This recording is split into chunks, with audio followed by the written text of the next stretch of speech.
The wind howled across the mesa, stirring dust over the quiet body that lay beneath the scarred cedar. Her hair was soaked with blood, tangled with wildflower petals. Around her, the land seemed to hold its breath, like even nature mourned what had been done. The silver medallion around her neck glinted in the dying light, a gift from the only man who had tried to save her. In her hand, still clenched even in unconsciousness, was the trigger of the rifle she never got to fire. And on the ridge above, silhouetted by the last rays of the sun, stood the rancher, coat torn, hands trembling, his heart split between vengeance and grief. He had been too late, or maybe not entirely. Subscribe now because tomorrow's story will haunt you even deeper. You'll need it. But before that, let me take you to the day it all began. They called the town Redemption, though it never gave much of that to anyone, least of all to her. The sun rose like it always did, slow and merciless over the hills, baking the red dust into cracks along the wooden planks of Main Street. The church bell didn't ring anymore, not since the pastor vanished after that fire 2 winters back. Most said it was judgment. Others just said it was time. She walked the edge of town at dawn as she always did, a faded shawl wrapped around her shoulders, moccasin boots tied with worn leather. Her steps were careful, uneven. One leg dragged slightly behind the other, not from age, but from a bullet long ago. The limp never healed right, and neither did the stares that followed her wherever she went. They didn't speak to her, not directly. Sometimes they'd mutter when she passed, loud enough for her to catch snatches of it. Half-blood? Witch woman. She's cursed, you know. She never turned around. She never answered. Her name was Sataya, daughter of a Chiricahua elder and a white fur trapper no one remembered. But in Redemption, she was only called that Apache woman. Some days she sold herbs and poultices from a stall beneath the shadow of the livery stable. Most folks wouldn't come near unless something was truly wrong. Fever, childbirth gone sideways, a bullet wound they didn't want the sheriff knowing about. She knew medicine like her mother once did. But she could also listen. And in a town like this, that was rarer than gold. That was the part no one admitted. She had learned to hear without needing ears. A fever had taken her hearing when she was 7. Ever since, she watched mouths, read faces, studied the twitch of a brow or the pulse in a neck. She knew the rhythm of a lie.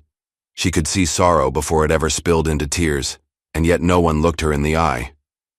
Her cabin stood a mile out past the willows, across dry river where the dirt turned soft, and the wind got quiet. Inside, it was cleaner than anyone would guess. Rows of dried lavender, feathers tied above the doorframe, a Bible tucked beside an arrowhead under the floorboards. She didn't pray much anymore.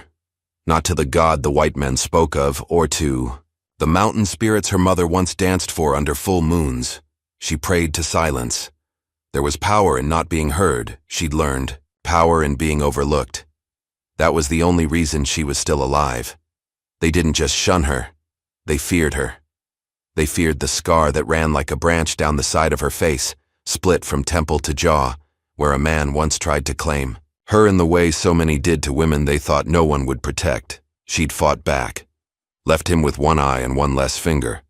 No law came for her, no justice either, just whispers. And so she lived alone, watched the town like a ghost in the daylight. But even ghosts ache for warmth sometimes.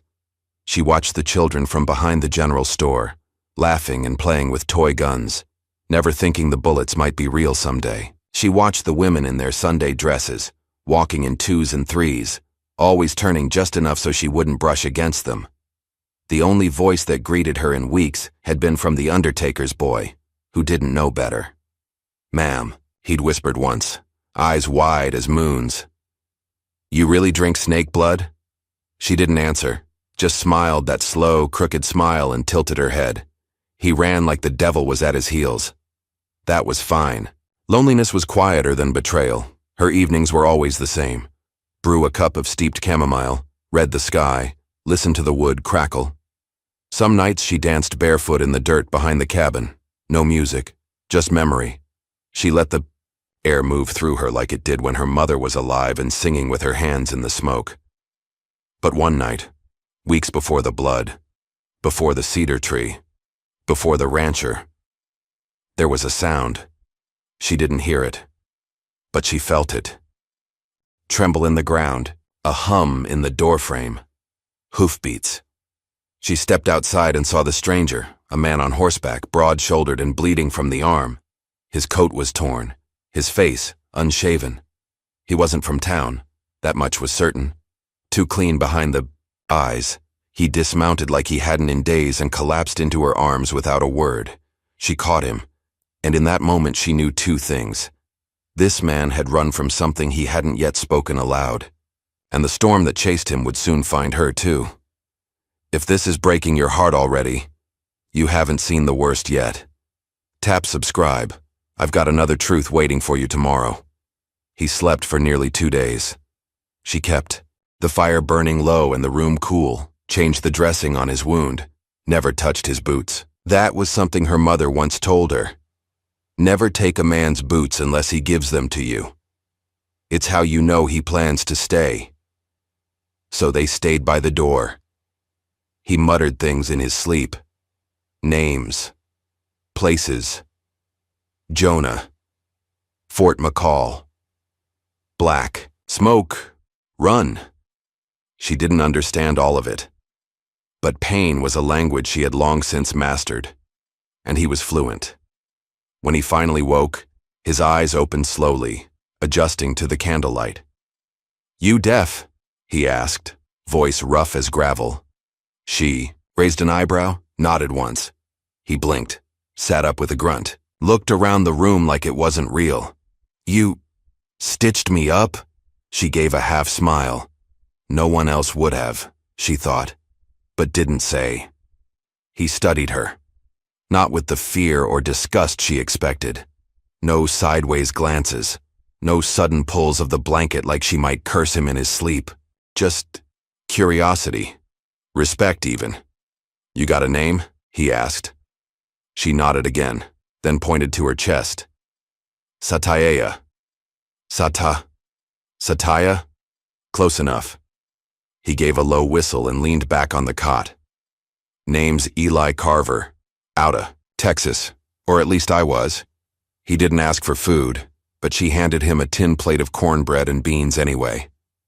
He didn't thank her, but he ate like he hadn't in days. That night, neither of them said another word, but something sat between them anyway, like a campfire without flame. Quiet. Familiar. Waiting. The days that followed were slow, quiet in the way that only hearts beginning to shift can be. She noticed things first, the way he limped slightly, when he walked, favoring a bad hip, the way he cleaned his rifle with care, but kept glancing toward the hills as though something or someone might come down at any moment. He noticed things too, like how she brewed her tea using ash bark, not leaves, or how her eyes narrowed when a hawk cried overhead, like it meant something. He started mimicking her gestures, pointing, nodding, learning to speak in silence. One morning, as she was tending her herbs outside the cabin, she caught him watching, her from the window, not staring. Watching. She felt her cheeks warm, but she didn't look away. Later, she handed him a cup and pointed to the sky. The clouds were rolling fast, spring storms. "Rain soon?" he asked. She nodded, then signed something. He frowned. "Slower?" She did it again. "The earth needs it." He chuckled. "So do we, I reckon." The town, however, noticed his absence. The fourth day, Sheriff Dolan rode out to the edge of the woods, stopping just shy of the river that divided their world from hers. He didn't cross it. No one ever did, just sat on his horse and spat into the dirt. "You seen a rider lately?" he called across the bank, though he knew she couldn't hear him. His voice was more for the sky than for her. "Man named Carver. Folks say he's trouble. Shot a deputy in Galveston. Took off with a wagon of payroll gold meant for the army." She stood still, basket in hand, eyes locked on the sheriff. "You see him? You best say something. Or don't. Just don't cry foul when that trouble comes for you too." Then he rode off. Inside the cabin, Eli sat at the table, rifle by his side. "You gonna ask?" he said quietly. She stared at him. "I did shoot a man," he admitted. "But not for money, for justice." She tilted her head, skeptical. He sighed. "My brother was a scout, trusted the wrong officer, led his whole unit into a trap. 40 men dead. Nobody cared. Nobody but me." He looked up, jaw tight. "You ever watch justice ride right past you? Like you don't even exist?" She didn't need to answer. They sat in silence, two ghosts in a world that had no use for their kind. What if someone saw you for who you are, not what you carry? Subscribe. One day, that story might be yours too. It was a week later that they rode into town together. Not for show, not for courage. They simply needed supplies. But the moment her boots hit the porch of the general store beside his, the town seemed to pause mid-breath. Mrs. Albright dropped a sack of flour. Old Judge Harlan squinted over his spectacles like seeing something unholy. And Sheriff Dolan? He stepped out of his office with the easy swagger of a man itching for a fight. "Well," he drawled, "ain't that a pretty picture?" Eli nodded politely. "Just need salt, bandages, maybe a coil of rope." Dolan's eyes flicked between them. Funny, thought she did her trading alone. Satya looked straight ahead, not rising to it. "I'd be careful, Carver," he said. "That one's marked. Trouble follows her like flies to meat." Eli gave a half smile. "Then I guess we'll both stink up your town together." They rode out with what they needed. But the air was different now. She could feel it, the whispers growing teeth, the wind turning sour. She watched Eli's face as they rode. The lines around his mouth were tight. His hand stayed near his holster. "Danger?" she signed. He nodded once. "Yeah." Soon, that night she didn't dance. Neither did she sleep. She sat by the window with her mother's knife in her lap, eyes on the darkness beyond the trees. Whatever storm was coming, it had finally found them. The letter came nailed to her door. No name. No seal. Just a single scrap of paper fluttering in the wind like a loose soul. "We remember what you did. Some things don't wash off. One spark, girl. That's all it takes. No signature. Just a charcoal smear, an old Apache symbol twisted into mockery." She stared at it for a long time before pulling it down. Eli found her later, sitting at the fire, the letter already burned. "You okay?" he asked softly. She didn't answer, just turned her face toward the flames. He didn't press, but he checked his rifle that night twice. The trap was clever. Mrs. Albright invited her to the church, said there'd be soup, clean clothes for those in need, said the preacher had changed. His tune wanted to make things right. Satya didn't believe her, but part of her, a small, desperate part, hoped. So she went, not dressed fancy. Just her mother's old shawl, the good moccasins, and a necklace she hadn't worn since the raids. It had belonged to her sister, the one the soldiers never found. When she entered the church, all heads turned. The room fell silent. Then the whispers began. Loud enough to hear even without ears. "She's got nerve, I'll give her that. Lord save us, she's cursed. Don't sit too close, might rub off on you." She stood in the doorway, unsure. Then the preacher raised his hand. "Come," he said. So she did. He stepped aside from the pulpit and gestured for her to stand in front of the congregation. "Let the Lord see your face," he said. She blinked. That's when the bucket dropped. It wasn't holy water. It was pig's blood, cold, thick, slick as betrayal. The crowd gasped, some with laughter, some in horror. She stood frozen. The preacher didn't even flinch. "Let no devil wear the mask of innocence. In God's house," he spat. "She brought ruin once. We won't have it again." No one helped her, not one soul. She turned and walked out, slow and upright, her mother's shawl dripping red behind her like a war banner. She didn't go home, didn't go to Eli's. She ran. Through the woods, through the dust, into the hills where the wind had no words and the rocks did not judge. The sky cracked open and poured rain. She didn't care. She walked for hours, until her feet bled, until her legs gave out, until her body folded into the snow still lingering in the mountain pass. Face down, shaking. Let it take her. Let the cold silence everything. She had nothing left to give. Eli didn't ask questions when he saw the blood. On her shawl hanging on the post, he just saddled his horse, tracked her by the crushed grass, by the scuffs in the dirt, by instinct, found her near the ridge, half buried in snow, still breathing, barely. He didn't cry out, didn't panic. He knelt beside her and laid his coat over her shoulders. Then, he sat. Didn't touch her.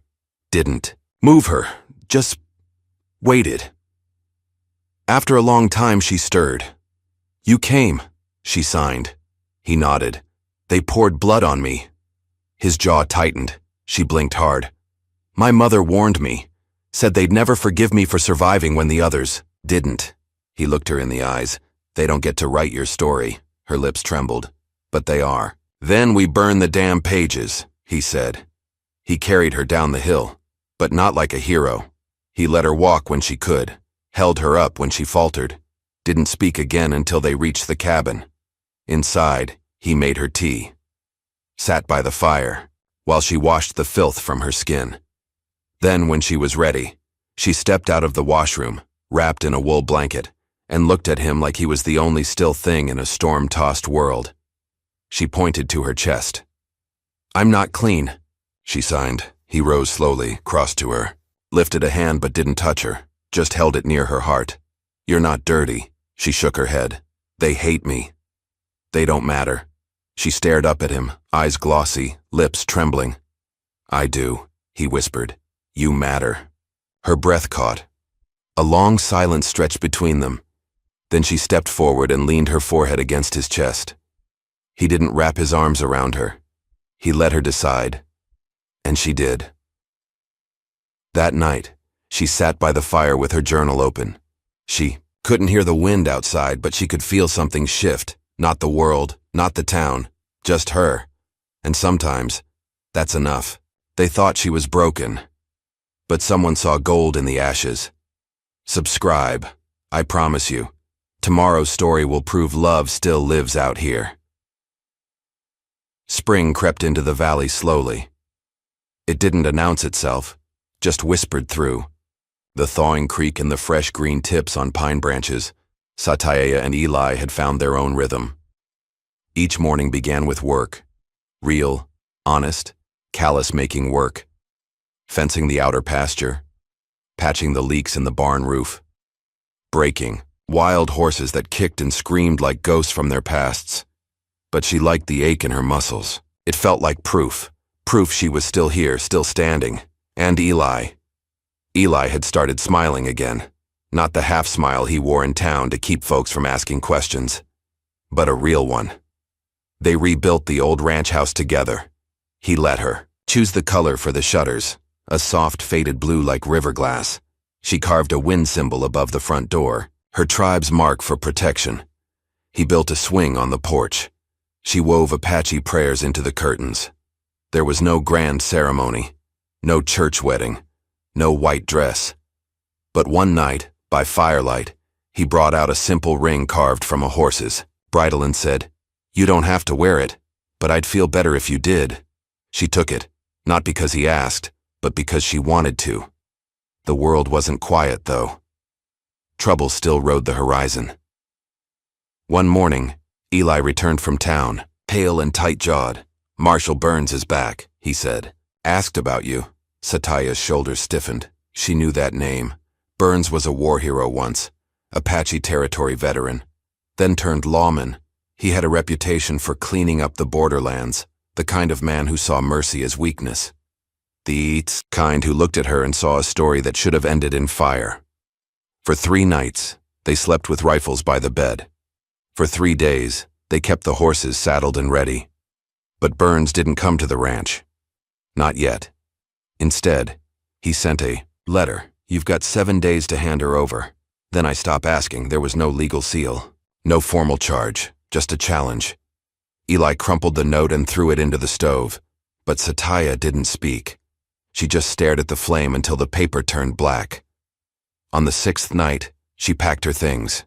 He found her saddling the mare, hair braided tight like the night she'd fled the church. "Don't," he said, breath catching. "They'll burn this place down for me. Let them try." She shook her head. "You built this. I won't be the reason it falls. You are the reason it stands." Silence. Only the wind. Then her voice soft. "I don't want to lose you. You already saved me." She looked up. So did he. And there it was. That unspoken thing between them. So much pain. So much survival. But now, a choice. They didn't run. They stayed. Not for pride, but because the soil beneath their feet finally felt like home. The next morning they went to town. Together. Not hiding. Not rushing. Just walking. Eyes followed them like always. But no one said a word. Maybe it was the rifle slung across Eli's back.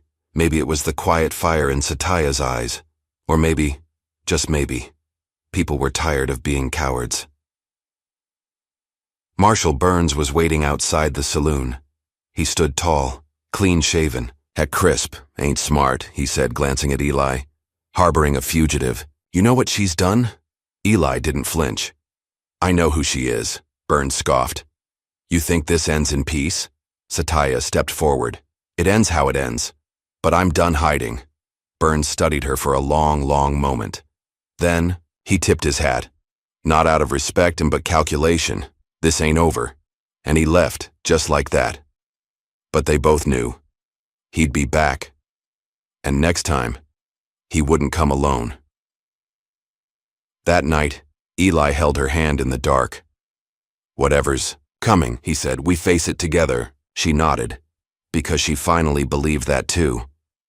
They expanded the ranch the next week, bought 3 more mares, hired a blacksmith and a stable boy, taught a Navajo girl from the hills how to ride bareback.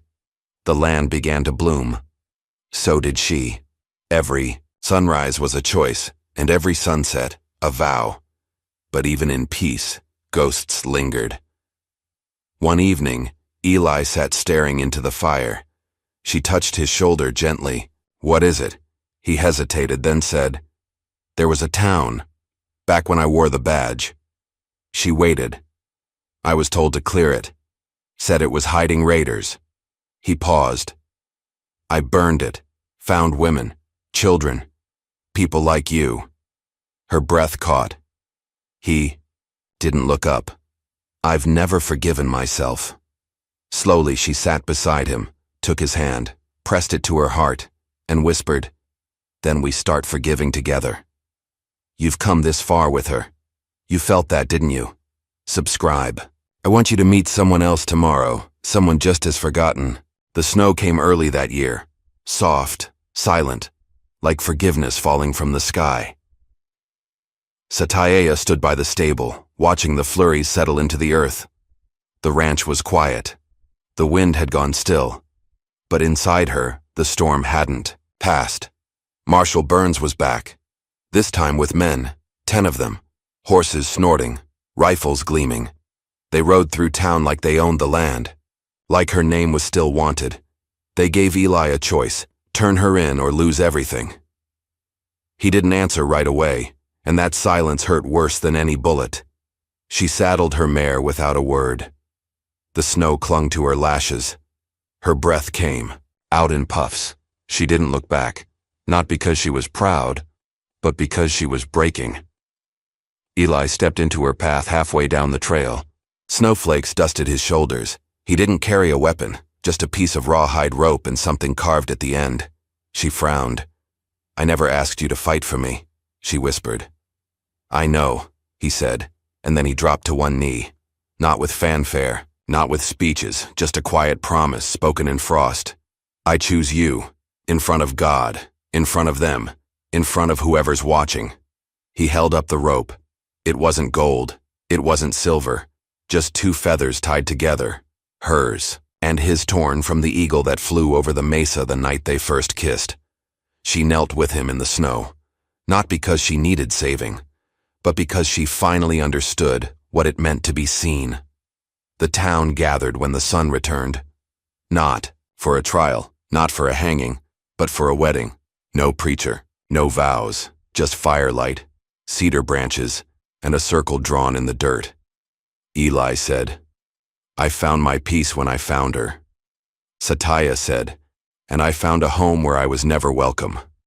A Navajo girl held the feathers. A ranch boy rang a cowbell.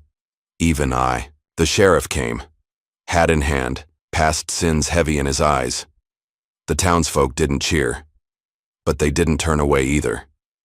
And in this place, that was a beginning. Weeks passed, then months. Burns never returned. Maybe he saw the light in them and knew he'd lost. Maybe he found another fight to chase, or maybe the land had simply decided to protect its own. S.A. Taya planted wildflowers where the fence met the river. Eli carved her name into the gatepost. Together, they built more than a ranch. They built a life. And one spring morning, as the sun touched the frost and the world turned gold again, she placed a child in Eli's arms, skin like hers, eyes like his. They named her Tala. It meant wolf, because she was born of strength and silence and something ancient that refused to die. They never left the valley, never needed to, because love, when chosen freely, becomes a kind of homeland, a place no fire can erase. And sometimes, when strangers passed through town and asked about the woman with the long dark braid and the man who smiled only for her, the old-timers would say she was marked for death once. Then, after a pause, but someone saw her for who she really was, and that made all the difference. She was never a curse.